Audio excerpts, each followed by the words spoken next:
خیرامان، محبوبی دل و جان، با ناز و تمنا در دل زدی پیکان. ای ماهی شبستان، شاهی همه خوبان، شامی دلم افروز با چهره خندان. ای سرو خیرامان، محبوبی دل و جان.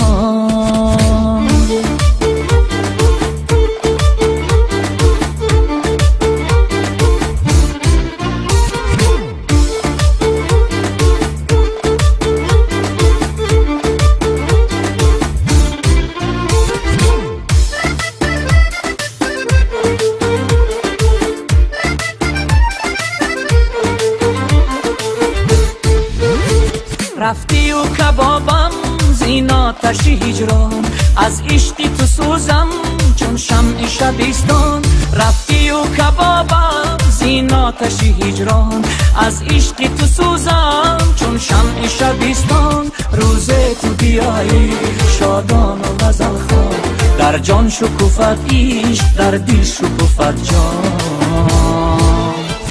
ای سروی خیرامان، محبوبی دل و جان، با ناز و تمنا در دل زدی پیکان. این ماهی شبستان، شاهی همه خوبان، شامی دلم افروز با چهره خندان. ای سروی خیرامان، محبوبی دل و جان.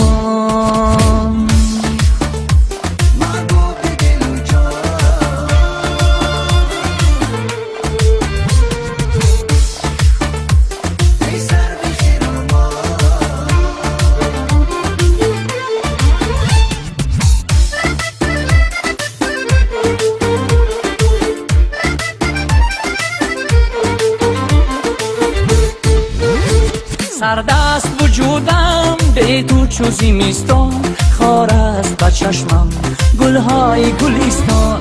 سردست وجودم به تو چو زمستان، خار است به چشمم گلهای گلستان. با تو بی سرایم چون بلبلی خوشخوان، به تو چو اسیرم پای بسته به زندان.